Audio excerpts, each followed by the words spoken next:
இயேசு ரத்தம் ஜெயம். Praise the lord my dear brothers and sisters. இந்த நாள்லையும் ஆவியானவர் உணர்த்தின காரியம், வார்த்தை நிறைவேறுமா? ஆவியானவர் உணர்த்தின வசனம் மார்க் எழுதின சுவிசேஷம் அதிகாரம் 15 வசனம் 28. அக்கிரமக்காரரில் ஒருவனாக எண்ணப்பட்டார் என்கிற வேத வாக்கியம் அதனாலே நிறைவேறிற்று. And the scripture was fulfilled which said, and he was numbered with the transgressors. Mark chapter 15 verse 28. என கண்மானவர்களே, இந்த இடத்துல வசனம் என்ன சொல்லுது அப்படின்னா, அது இயேசு கிறிஸ்து 2 கல்வர்கள் மத்தியில தொங்கிக் கொண்டிருக்கிறார். அது முன்னர் எழுதப்பட்ட அந்த தேவனுடைய வார்த்தைகளை குறித்து இங்க மென்ஷன் பண்ணியிருக்காங்க. என்ன அப்படின்னா, அக்கிரமக்காரரில் அநீதர்கள் மத்தியில அவர் ஒருவராக எண்ணப்பட்டார் அப்படின்னு எழுதப்பட்ட வேத வார்த்தை இந்த இடத்திலே நிறைவேறினதாக இந்த வசனம் நமக்கு சொல்லுகிறது. நாம் இந்த நாட்களில் நம்முடைய எந்த மாதிரியான சூழ்நிலைகள் இருந்தாலும் நாம் தேவனுடைய வார்த்தையை குறித்து என்ன எண்ணுகிறோம், என்னவாக நினைத்து கொண்டிருக்கிறோம்? வார்த்தை நிறைவேறுமா அப்படின்னு நம்ம நினைக்கிறோமா? நம்ம கொஞ்சம் திங்க் பண்ணி பார்க்கணும். என கண்மானவர்களே, அதாவது நம்ம கிட்ட இப்ப யாராவது நம்ம நல்லது செய்யறோம், எல்லாரையும் அன்பு செய்யறோம், எல்லாத்துக்கும் சேவை செய்யறோம், பீப்புளுக்கு சர்வ் பண்ற ஒருத்தவங்களுக்கு பனிஷ்மெண்ட் கிடைக்குமா அப்படின்னு கேட்டா நம்ம என்ன சொல்லுவோம்? இல்ல, கிடைக்கவே கிடைக்காது அப்படின்னு சொல்லுவோம். ஒருவேளை இன்னைக்கு உலகத்துல நடக்கிறத வச்சு பார்த்தா நல்லது செய்யறாங்களா?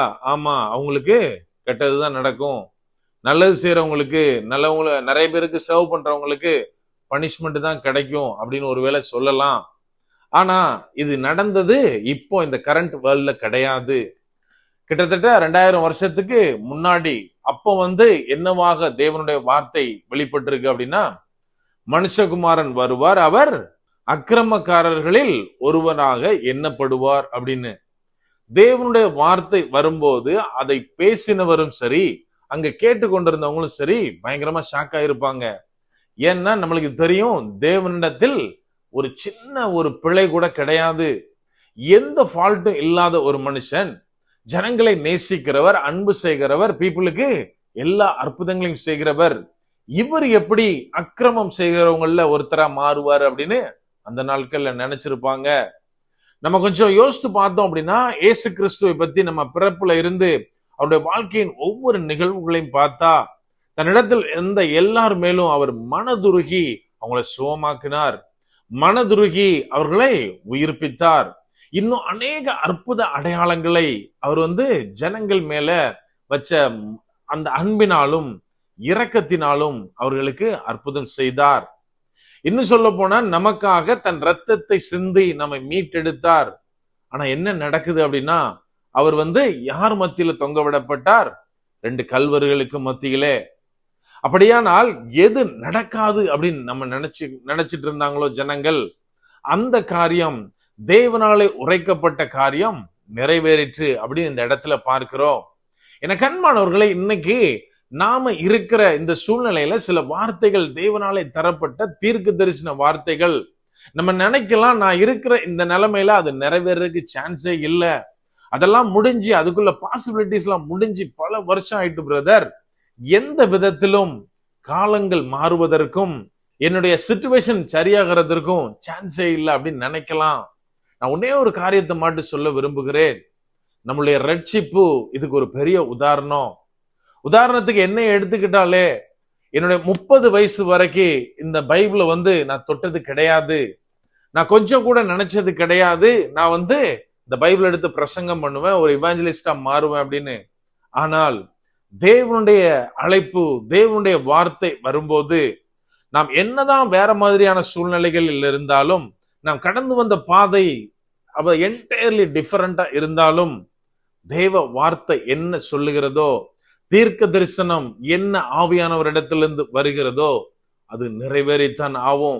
எனக்கு அன்பானவர்களே, நாம் அதை விசுவாசிச்சாலும் சரி, விசுவாசிக்காமல் போனாலும் சரி, பாசிபிலிட்டிஸ் இருந்தாலும் சரி, கொஞ்சம் கூட ஒரு பாசிபிளே இல்லை அப்படின்ற சூழ்நிலையில இருந்தாலும் சரி, ஒன்ஸ் கர்த்தருடைய வார்த்தை நமக்கு வந்துட்டு அப்படின்னா, கர்த்தராலே நாம் தெரிந்து கொள்ளப்பட்டுட்டோம் அப்படின்னா, அது நம்முடைய வாழ்க்கையில நிறைவேறித்தான் ஆகும். ஆகவே எனக்கு அன்பானவர்களை, நாம் செய்ய வேண்டிய காரியம், ஒருவேளை இன்னைக்கு நான் இருக்கிற சூழ்நிலையில என்னுடைய வார்த்தைகள், தேவனிடத்திலிருந்து வார்த்தைகள் என் வாழ்க்கையில மறந்து கூட போயிருக்கலாம். மறுபடியும் அதை ரீகலெக்ட் பண்ணுவோம், அதை பிடித்து கொண்டு நடப்போம். மாறாதவைகள் இதெல்லாம் மாறாது, இதெல்லாம் நடக்கவே நடக்காதுன்னு நினைச்சனோ, அதெல்லாம் நடக்கிறத நம்முடைய சொந்த கண்களாலே நாம் பார்ப்போம்.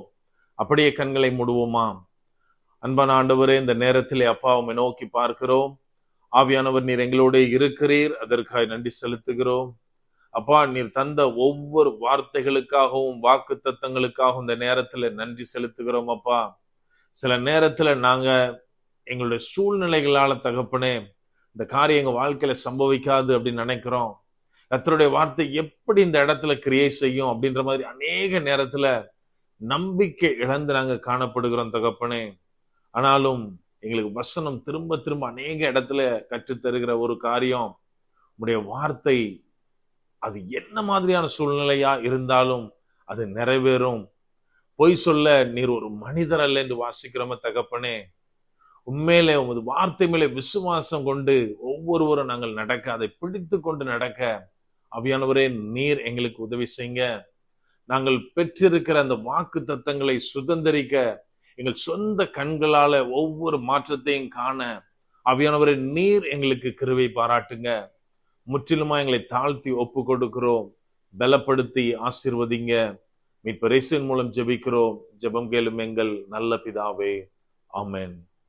God bless.